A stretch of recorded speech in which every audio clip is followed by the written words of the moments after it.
¿Cómo están todos por allí? Espero que todos están bien, gozándonos. El viernes pasado estuvo Pastor John con ustedes. Bueno, nosotros estábamos en Michigan en un congreso de pastores en las instalaciones principales de nuestra denominación, la Iglesia Reformada en América, y la pasamos súper, súper bien. Así que bueno, nuevamente aquí con ustedes para traerles una palabra de poder, una palabra de autoridad, una palabra que hemos estado dando en el libro de los Hechos. Esta escritura que hemos estado tocando en el libro de los Hechos es inspiración para que nosotros podamos saber cómo practicar la fe en el tiempo en que nos encontramos. Importante porque el Señor nos deja una dirección clara y bien definida en lo que es cómo debe ser la iglesia, cómo debe ser nuestra vida. Y hoy voy a estar tocando avivamiento, llamado y ministerio, porque ese capítulo 9 del libro de los Hechos, estamos trabajando con la vida del apóstol Pablo. No voy a entrar en la conversión porque muchos de ustedes lo han leído y si no lo han leído, es bueno que la lean. Pero sí voy a hablar desde el momento cuando él entrega su vida al Señor, tiene ese encuentro con el Señor.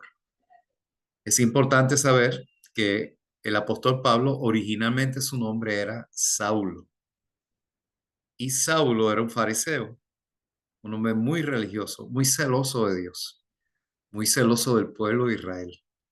Es interesante porque no estamos hablando de un hombre de mundo, de vida de pecado, de inmoralidad, todo lo contrario.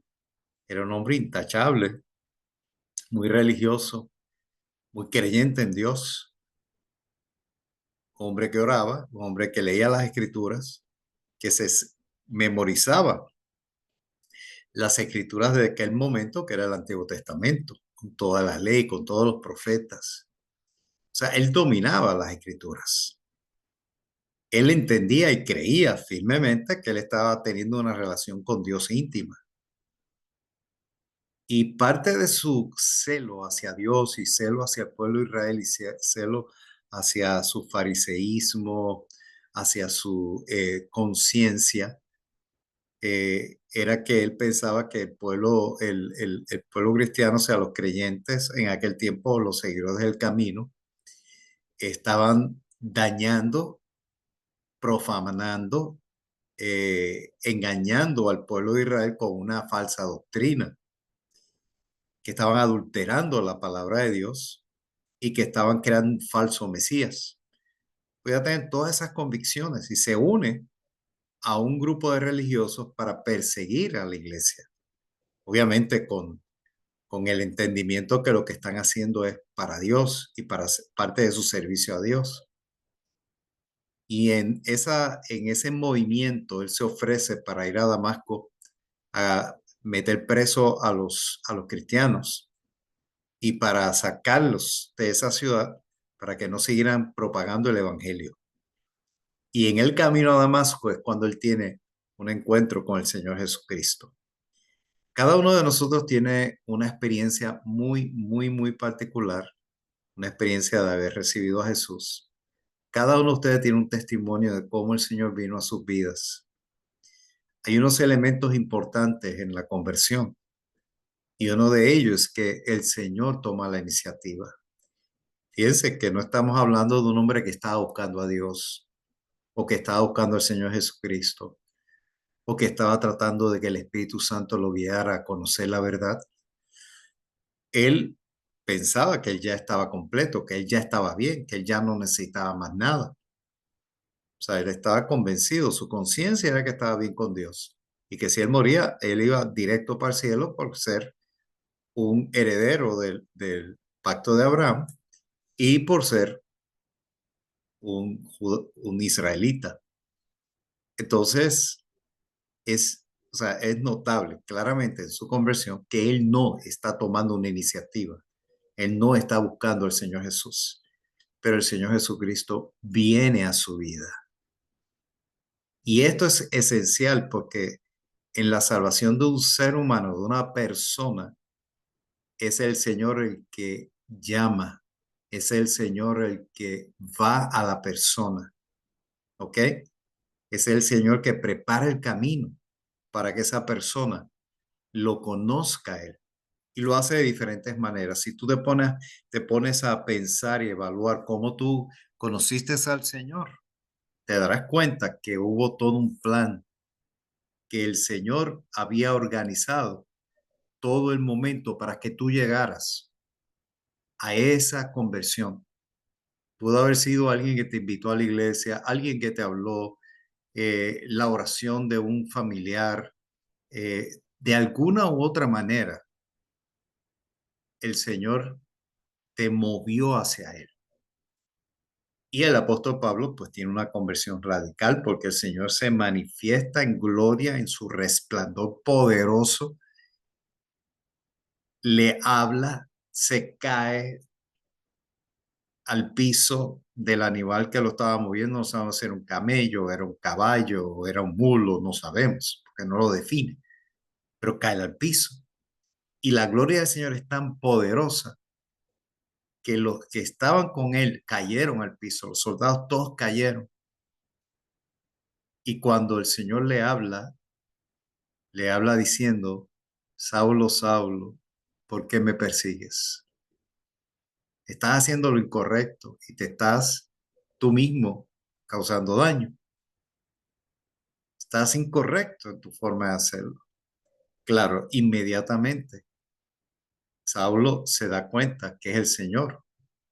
Inmediatamente se doblega, se humilla, se entrega, se somete al Señor Jesús. Queda ciego por el resplandor tan fuerte que no lo pudo soportar. Sus ojos quedaron ciegos y lo llevan de la mano a Damasco. Y aquí es que viene la historia hermosa. Por eso ya hablo del llamado y el ministerio. Hechos 9:10. Después ustedes con calma leen todo el testimonio. Dice, en Damasco había un discípulo llamado Ananías, 9:10, que había tenido una visión en la que el Señor lo llamaba por su nombre. Ananías había respondido, aquí me tienes, Señor. Verso 11. El Señor le dijo, levántate y ve a la calle llamada derecha. Allí en la casa de Judas busca un hombre llamado Saulo, que es de Tarso, y está orando. Saulo ha tenido una visión en la que vio que un varón llamado Ananías entraba y le imponía las manos con la que le hacía recobrar la vista. Ananías respondió, pero Señor, he sabido que este hombre ha tratado muy mal a tus santos en Jerusalén. Verso 14. También sé que los principales sacerdotes le han dado autoridad para prender a todos los que invocan tu nombre. Y el Señor le dijo, ve allá, porque él es para mí un instrumento escogido. Él va a llevar mi nombre a las naciones, a los reyes y a los hijos de Israel. Yo le voy a mostrar todo lo que tiene que sufrir por causa de mi nombre. Ok, voy a pararme aquí antes de seguir leyendo porque hay una serie de cosas importantísimas, importantísimas. Fíjense que aunque la conversión es individual, no te quedas en ese mundo individualista, sino que inmediatamente que una persona viene a Cristo, ya el Señor empieza a mover recursos alrededor de ese nuevo creyente, de ese bebé espiritual. Nosotros tenemos que estar claros, muy claros, que cuando una vida viene a Cristo, tenemos que involucrarnos, tenemos que ser parte del crecimiento de ese nuevo creyente, de ese bebé espiritual, porque su vida necesita alguien que lo levante, lo alimente espiritualmente, lo anime, lo motive, sobre todo lo que llamamos nosotros lo disipule. Hay unos elementos muy interesantes en este proceso de cómo el Señor mueve a otros para bendecir a una nueva vida en Cristo Jesús. Un elemento interesante, muy, muy específico, es que el Señor se mueve a través de visiones. Y no solamente Ananías tuvo una visión, sino que también Saulo, que después el Señor lo llamó Pablo, tiene una visión también. Nosotros sabemos, porque parte de lo que predicó Pedro en el capítulo 2 del libro de los Hechos es que la profecía de Joel se cumple.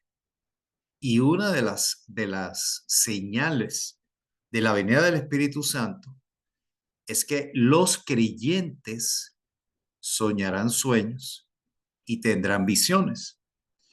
La visión y el sueño, bueno, obviamente el sueño está dormido, la visión está despierto. Es una revelación, es como una cortina que se abre y empiezas a ver algo que el Señor empieza a ministrarte.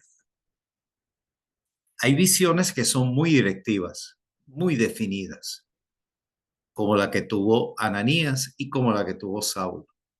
Esas son realmente las visiones o los sueños que son más simples, más sencillos y más seguros, porque es el Señor dirigiéndote a hacer algo que básicamente lo que espera de ti es obediencia, que tú le digas, aquí estoy, Señor.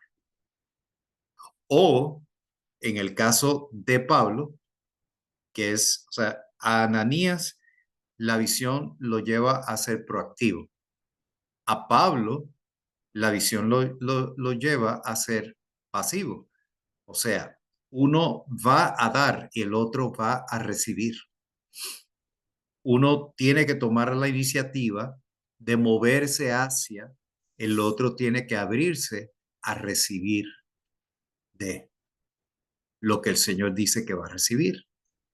Tiene que haber una credibilidad de que Dios está hablando, tiene que haber una convicción y tiene que haber una obediencia y una acción. Entonces, inmediatamente que Saulo recibe la visión y Ananías recibe la visión, se unen esas dos partes. Esas son formas de nosotros eh, confirmar que la visión viene de Dios. Porque dice el apóstol Pablo que la profecía no es de control privado. O sea, cuando tú tienes una visión o tienes un sueño, o el Señor te da una palabra profética, tú no puedes controlarlo y decir, esto es mío y yo sé que controlo y domino. Porque realmente es el autor de la visión, del sueño, de la palabra profética, es el Señor, no nosotros. Y para nosotros confirmar que viene de Dios, siempre compartimos la experiencia con una persona madura, una persona que es un líder espiritual, que tiene una madurez, que tiene un testimonio, y con esa persona vamos a sentir que realmente el sueño, la visión o la palabra profética es, es de Dios. ¿Ok? Entonces, en este caso, ahí se converge, o sea, son visiones que se unen para la bendición de un creyente o de un nuevo creyente, de una nueva vida. Ahora, el Señor es muy específico y muy, muy claro y muy definido en esta visión que le da a Ananías, porque Ananías, llamado un discípulo, ¿ok? Fíjense que no lo está llamando un apóstol, no lo está llamando un profeta, no lo está llamando un maestro, no lo está llamando un evangelista, ni tan siquiera un diácono, porque Ananías no era un diácono de los 7 escogidos que habíamos leído llenos del Espíritu Santo. Simplemente en Damasco había un discípulo llamado Ananías. Y aunque nosotros como que hemos bajado la calidad, el peso, la fuerza de lo que es un discípulo, aquí el Señor nos está revelando que un discípulo tiene un peso grande, porque un discípulo, dicho en otra manera, un seguidor de Jesús, sirve al Señor Jesucristo. Es un instrumento del Señor Jesucristo. Y ese discípulo que no era un apóstol, un maestro, un evangelista, un profeta, un doctor en las escrituras, simplemente obedece al Señor para ser el instrumento que el Señor o el Espíritu Santo va a utilizar para ministrarle con autoridad y poder dos cosas: sanidad y llenura del Espíritu Santo, que son dos cosas grandes, extraordinarias. Ananías se asusta porque ya había escuchado de Saulo, sabía quién era, ya Saulo tenía fama y ya el pueblo de Dios, ya la iglesia, ya los discípulos estaban con miedo. Lo que venía iba a ser fuerte. Cuando él le trae eso a colación al Señor, el Señor le dice, no, no tengas temor. Ese hombre ha sido transformado, su corazón ha cambiado, porque eso es precisamente lo que nosotros llamamos una conversión. O sea, es una persona que tiene un cambio radical de dirección. Es una persona que su corazón y su mente ha sido cambiada radicalmente. O sea, yo personalmente soy muy cuidadoso de la palabra en poder juzgar a una persona por sus hechos, por su vida, si eso no es un seguidor, es un discípulo. Pero sí yo puedo decir que hay características que tiene un discípulo, no una persona, un discípulo. Y aquí tenemos entonces lo que el Señor le está diciendo a Ananías, que sí, Saulo es un discípulo y que ya él ha sido preparado para recibir a Ananías. Entonces, esta relación es clave porque para que haya una relación de discipulado, de mentor y discípulo, tiene que haber esa unidad o unión, comunión de dos partes que la logra el Espíritu Santo. O sea, tanto el que da como el que recibe. En este caso, el mentor Ananías y el discípulo Pablo o Saulo originalmente. Ambos fueron preparados por el Espíritu Santo para esa relación de dar y recibir, que es la relación mentor-discípulo. Entonces, eh, cuando nosotros queremos discipular, cuando el Señor quiere que nosotros vayamos a bendecir a un nuevo creyente, es importante esa dependencia en el Espíritu Santo, el escuchar la voz, el que el Espíritu te está moviendo y el orar por ese nuevo discípulo para que el Espíritu le hable a él y le ponga en su corazón el deseo, la apertura de recibir ese discipulado. Eso es sumamente importante. Esos son detalles que uno puede ver en cómo el Señor se mueve. Entonces, eh, el Señor le da una definición de cuál va a ser su acción para que reciba la vista. ¿Ok? Levántate y ve a la casa, a calle llamada derecha, allí en la casa de Judas, busca un hombre llamado Saulo, que es de Tarso y está orando. Saulo ha tenido una visión en la que vio que un varón llamado Ananías entraba y le imponía las manos, con lo que le hacía recobrar la vista. Eso específicamente es lo que el Señor le dice que va a suceder. Pero lo interesante es que cuando Ananías va a estar, entonces va un poquito más allá que es los próximos versos que vamos a estar leyendo. Pero es importante que mantengan cada detalle, cada instrucción, cada dirección. ¿Qué está pasando con Ananías? ¿Qué está pasando con Saulo? ¿Qué está haciendo Saulo en ese momento que él va a llegar? Está orando. Está orando. Fíjense en la importancia. La oración no comienza, o la vida de oración de una persona no comienza ya maduro, no. La vida de oración comienza a un principio. Y parte de nuestra tarea de ayudar a un nuevo creyente es enseñarle a orar, a hablar con Dios, a comunicarse con Él. Claro, uno dice, pero fíjense que Saulo ya está orando.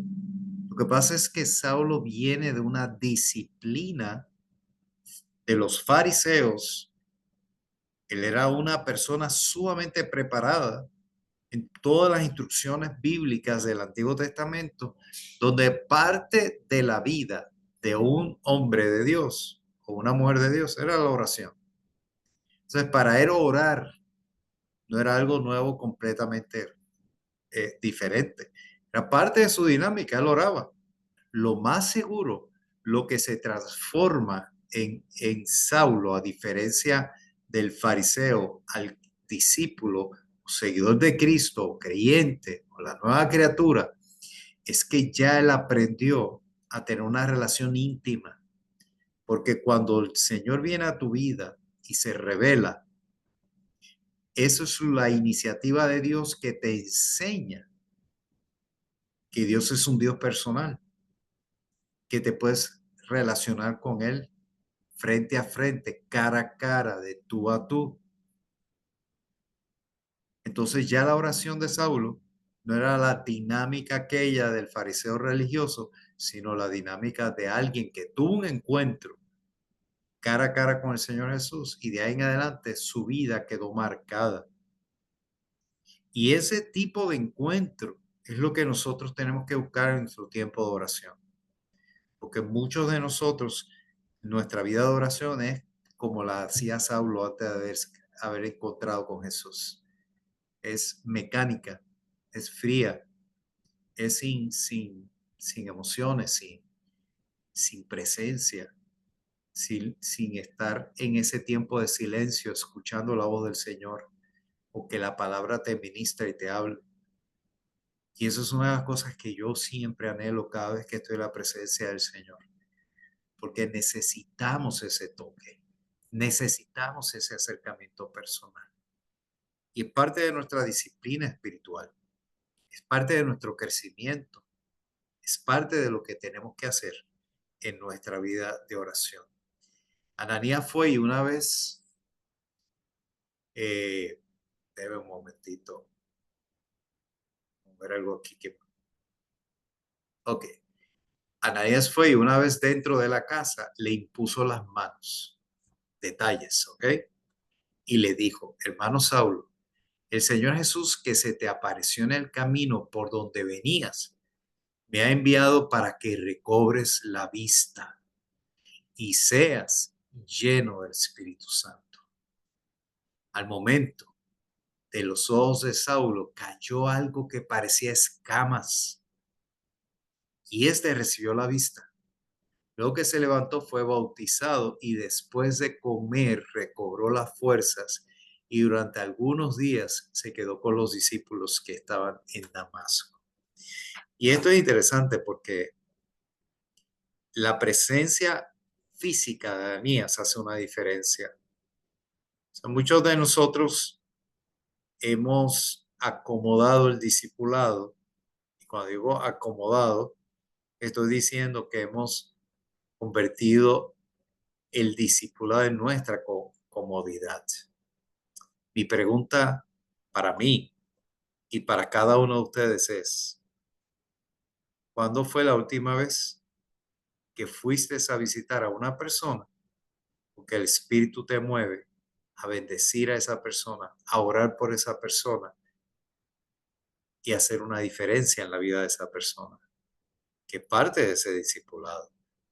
Me dice, o sea, casi casi nadie toma esas iniciativas porque vivimos en una cultura tan individualista, vivimos en una cultura tan afanada y llena de tantas cosas, vivimos en una cultura egocéntrica, mi situación, mi problema, mi casa, mis asuntos. Y en el único momento que nosotros tenemos interacción física, presencial, es cuando vamos a la iglesia. Y ya hasta mucha gente ya ni va a la iglesia, ya lo ve por las redes. Entonces, el, tenemos que confrontarnos, amados, porque para que haya un avivamiento, tiene que haber gente como tú y yo, discípulos, no pastores, no líderes de grupo de conexión, no maestros, profetas, evangelistas, discípulos, que el Señor los inquieta y los mueve, pero es porque están en oración, es porque tienen el corazón dispuesto y disponible, es porque son sensibles. Si tienes eso en tu corazón, estás abierto, disponible y le dices al Señor, Señor, úsame, quiero bendecir a alguien. Vas a tener visiones y sueños, vas a tener el Espíritu Santo hablándote y diciéndote, ve a donde fulano o de fulana, que quiero que vayas y le des una palabra y ores por él o por ella. ¿Qué tal si eso lo conviertes en algo que semanalmente el Espíritu te mueve a visitar a alguien y a bendecirlo? Ay, no, que no queremos molestar. No, no. Porque recuerda que cuando tú estás moviéndote por el Espíritu Santo, es tanto tú como la persona que el Señor te inquieta ir a visitar, que el Espíritu Santo lo va a mover y te va a decir, ay, no sabes cuánto me bendice el que vengas a orar por mí. ¿Por qué? Porque el Señor puso en su corazón, porque el Señor puso la inquietud en su corazón. Amados, tenemos que romper ya ese encierro, ese individualismo, ese movimiento de nuestra vida de funcionar yo solo. Y como nosotros estamos en compañerismo con el Espíritu Santo, guiados por Él, Él te va a decir lo que vas a decir y lo que vas a hacer. Así que tenemos que ser los Ananías de este tiempo. El Señor no te está hablando a ti a través de este medio por mí. Simplemente de casualidad es porque te está diciendo a ti personalmente. ¿Qué pasa? ¿Qué pasa que no has ido a visitar? ¿Qué pasa que no has ido a orar? Es que yo no tengo ese ministerio. ¿Quién te dijo? Todo discípulo, todo seguidor de Cristo tiene que tener esa experiencia, porque no eres tú, es el Espíritu Santo en ti, el que te va a usar, pero tú eres el instrumento y tenemos que ya parar de orar simplemente por Zoom o por WhatsApp o por teléfono. Esos instrumentos funcionan y ayudan en muchas ocasiones porque realmente hay distancias y sé que hay situaciones. O sea, no estoy diciendo que no lo hagamos, pero eso no te quita, ni te limita, ni te, ¿cómo te puedo decir? Te excusa de que por lo menos semanalmente debes ver a alguien y lo vas a ver físicamente. No tiene necesariamente que ser alguien de la iglesia, puede ser una persona, un amigo, una hermana, un vecino, que el Señor pone la inquietud en tu corazón.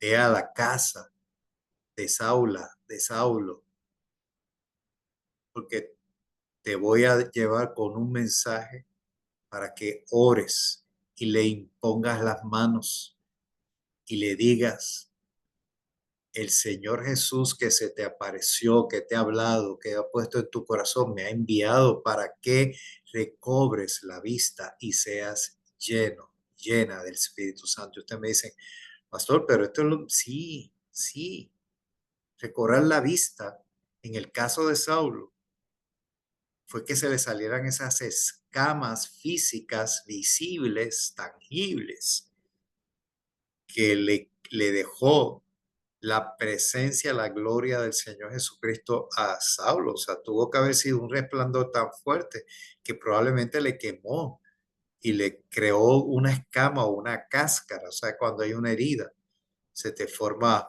una protuberancia, una cáscara que decimos nosotros, que te protege el área para que no te crezcan bacterias. En el momento que Ananías le puso las manos, inmediatamente se cayó y recobró la vista. Pero espiritualmente hay mucha gente que no ve, que no está viendo lo que le está pasando. Y cuando oramos por ellos, ponemos las manos, esa persona va a ver la gloria del Señor, va a recibir el propósito de su vida, el llamado de Dios y sobre todo va a ser lleno del Espíritu Santo. Ahora es bien importante que tú estés lleno o llena del Espíritu Santo. Por eso el tiempo en la presencia del Señor, como Ananías, es clave porque eso es esa comunicación constante con el Espíritu Santo, ese diálogo constante del Espíritu Santo es lo que te mueve a ti a bendecir a alguien, ¿verdad? Entonces, todo está junto.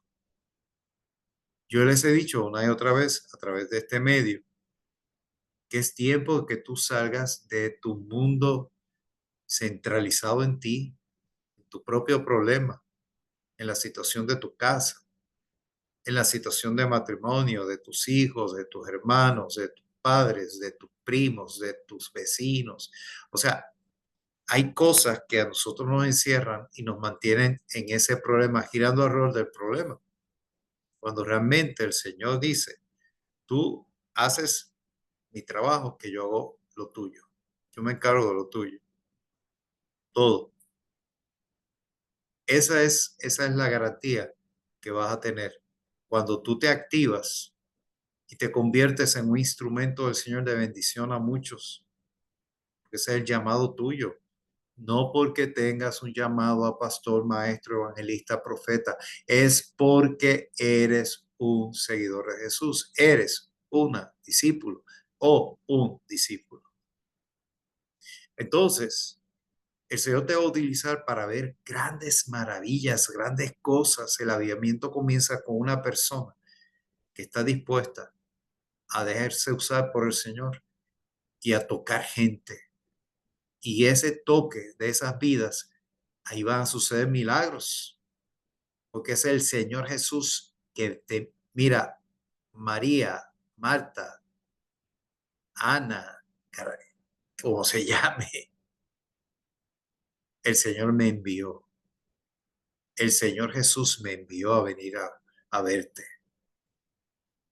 Hazte una lista de los Saulos o las Saulas que tú tienes.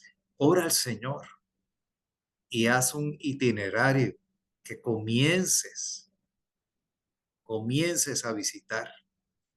Porque cada persona que tú vas a visitar, vas a ver el poder de ellos manifestándose. Y esa persona se va a convertir en alguien que el Señor va a utilizar poderosamente.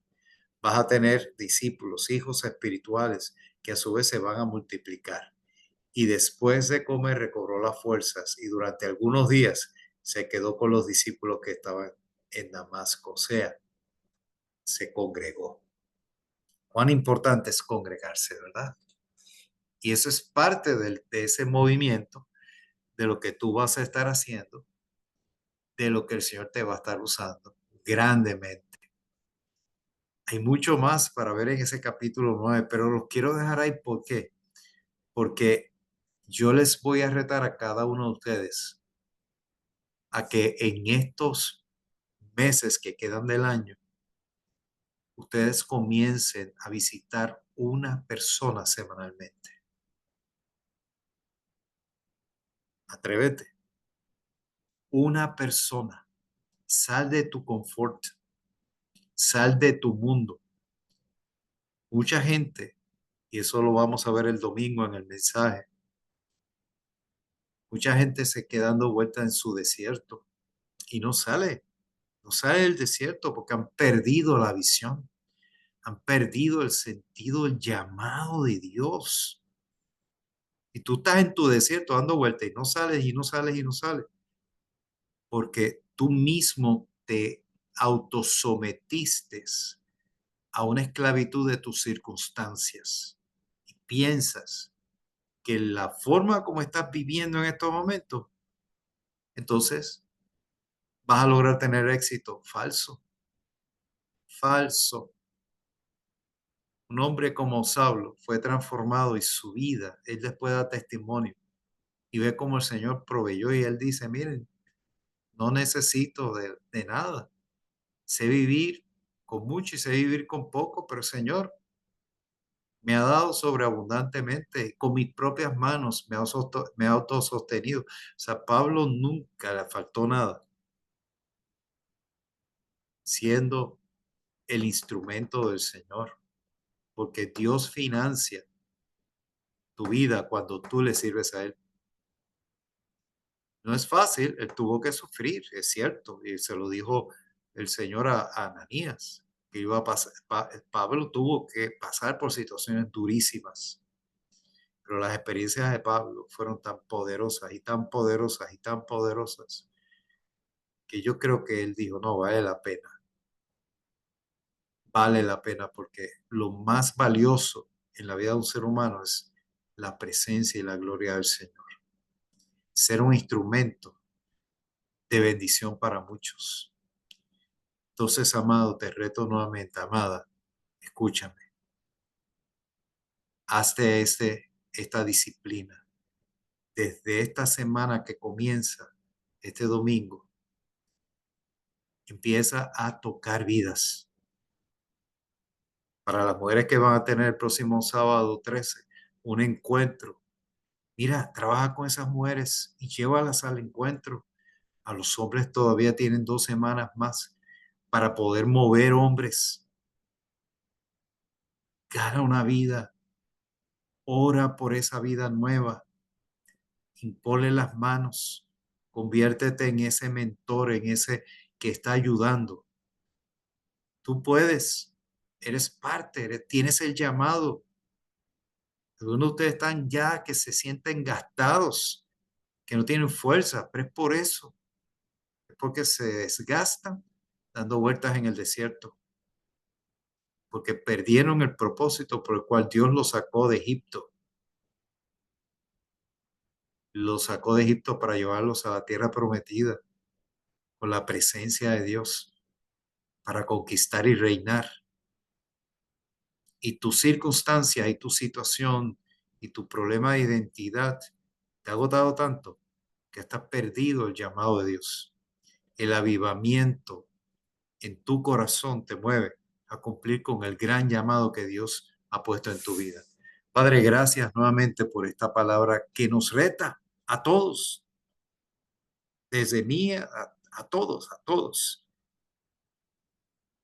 Nosotros, Señor, cuando miramos y vemos la vida de Ananías, que no lo llama con títulos, era simplemente un discípulo, hombre sencillo, que tenía sus temores. Lo sacaste de su zona de confort, lo sacaste de su casa, lo sacaste de su circunstancia, de su rutina, para llevarlo a tocar a un hombre que se convirtió en el instrumento más poderoso en la iglesia a nivel de evangelización, levantamiento de iglesia, prodigios, señales, milagros, palabra escrita inspirada por el Espíritu Santo. Si Ananías hubiera estado encerrado en su mundo, tratando de sobrevivir para poder comer y poder mantener la familia con 2, 3 trabajos, hubiera perdido la oportunidad de oír la voz del Espíritu Santo y ser el instrumento de movilizar a un hombre como Pablo. Oh Señor, yo sé que cada uno de mis hermanos que me está escuchando ahora tiene ese llamado grande. Rompo y quebranto toda ceguera, toda escama que el enemigo ha puesto en sus ojos, todo cansancio, pereza, falta de visión, pérdida de los sueños que tú les diste desde hace muchos años, ese fuego por conquistar y tomar la tierra prometida. Así bendigo esta palabra que no volverá vacía, sino cumplirá el propósito por la cual ha sido sembrada en cada uno de ellos. Establezco que el Espíritu Santo va a cumplir ese propósito en cada uno de los que me ha escuchado. En el nombre de Jesús decimos amén, amén y amén.